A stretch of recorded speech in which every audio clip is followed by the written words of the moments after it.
is Satyen from VHG Hi, Analab. Hello, Satyen. Thank you so much for joining us. good afternoon. Nice to Good have you on. afternoon. Nice to have you on the live Right. session. Next up, Yes, cheers. thank you. Bye. Have a good day. You too. Next up, is Satyen from VHG Hi, Analab. Hello, Satyen. Thank you so much for joining us. good afternoon. Nice to Good have you afternoon. on. Nice to have you on the live Right. session. Yeah. Thank you. Thanks. Satyan, would you like to walk our audience through what VNG Analab does? And then maybe I can follow up with questions a little bit more to know about the company. Yeah. VNJ Analab basically we are Goa-based organization. So we are into environmental testing, monitoring, and compliance services, particularly as per the environment regulations that are applicable in the country right now. So we have our own set of laboratory in Goa. We monitor. Right now, we are doing it. There is a model of B2B. Normally, when we look at environmental compliances or environmental testing or monitoring as such. Now we are entering into a B2C model where individual is the customer. Like you and me are also the customer for our this one, where your quality of water that you are consuming. I'm not talking of drinking water. I'm talking of the water consumption that you do. That quality of water is not known to us. We get lot of gastral infections and all these things, hair loss, or there are lot many issues going around, and the environmental load is uh, something which we are not aware of, or we don't know the exact scale to the ground zero. So industries are doing their bit, but the well in the village can be contaminated by some sewage line or something like that, and where you are consuming it without the understanding. So at least we are targeting those B2C customers also, and along with that, we are given a software solution for compliances. The major constraint the industry has is the compliances are not in place, or if the person is there in the organization, if he leaves, then the compliance gets derailed. There has to be some automation method. So we are giving that automation method also to the customer. And the second part, this is the second part of it. The third part is when we give a report, we give a graphical interpretation. Like each parameter, what is the level of it is for the general public to understand. If I give you a report, it is very difficult. What is pH, what is TDS, what is chlorides, is not aware of these things. So generally there are two sets of people who don't understand anything and who understand something. So we have given them, for those who understand something, we give a summary as well as the graphical interpretation. Those who don't understand anything, we give only the graphical interpretation. Like your acceptable limit is certain thing, uh, your permissible limit is certain thing. So at least in the graph you will understand, and then what precautionary measures you have to take, or else what other things, what for prevention and for the healthy water that what is required for your consumption is required. And once you are our regular customer, you will come to know what was last time, what was this time. So this is basically our operational requirement, operational what we're doing right now. That's pretty interesting. And, you did mention the B2B segment, right? So, what kind of industries are your clients or what kind of businesses are typically aware of your services? See, if I broadly, for the general public to understand, the broadly, if I give it, it is manufacturing, the service sector.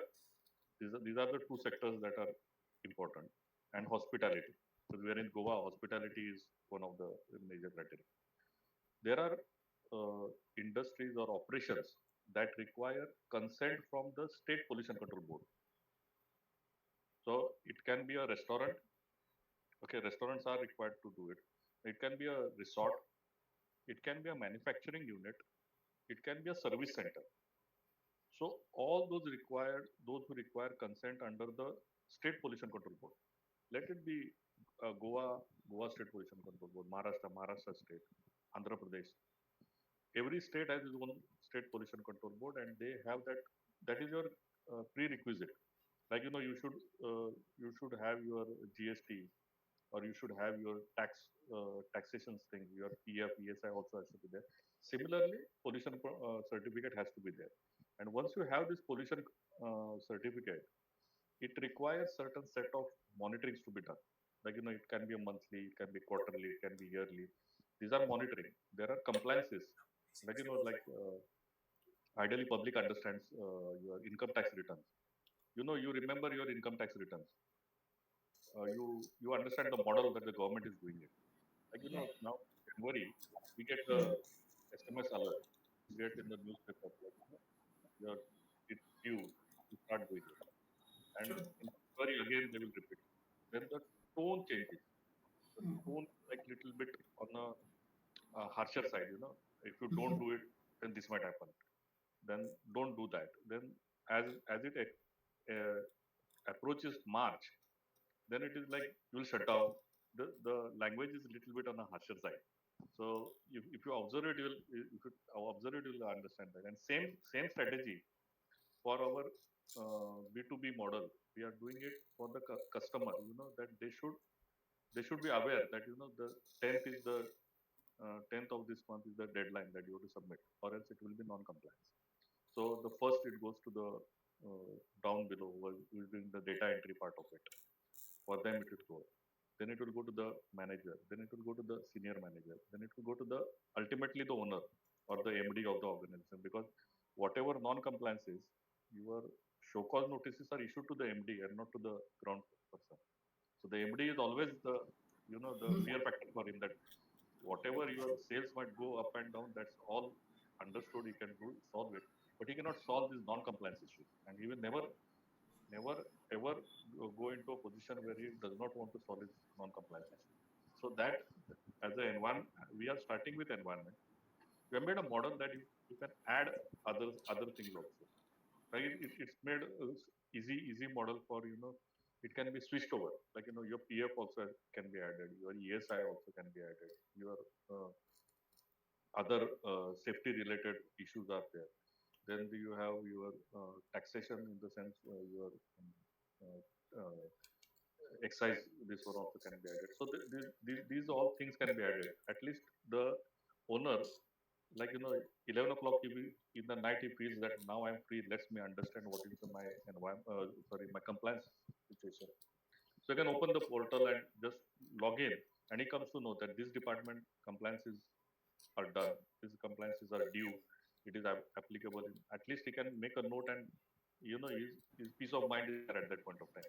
Because at 11 o'clock, he will not know whom to call. He will know, and it's quite 11 o'clock, and then the privacy issues and all these issues can come up.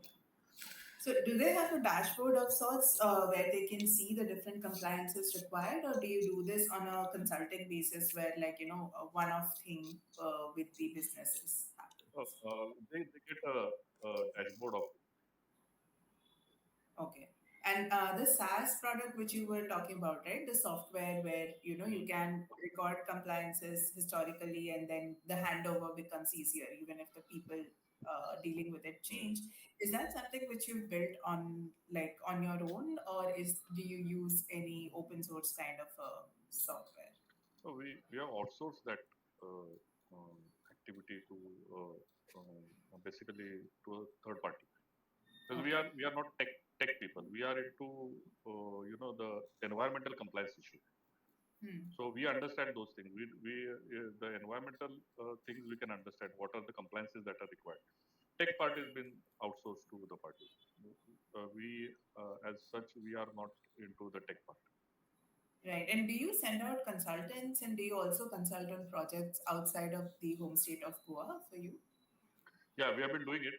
We have few of our clients in Gujarat and Karnataka. All right, great. Thank you, Satyan, for walking us through this, and it solves a really major problem. One last question would be, how are you looking to expand your business? If you could give us some idea of what it entails for the next 1 year. Yeah, next this 2025, we are thinking of expanding our footprint in Goa to at least major of the customers. B2C model is something which we are targeting. Nobody has entered in that field, so that is where we are doing it. Got it. And thank you so much for your time, Yeah, Satyan. It was lovely chatting up with you. Thank you. All the thank you. very Have a best. good day. Thanks for that. You too. Thanks. Next up is Amit Pandey from 21 Degree.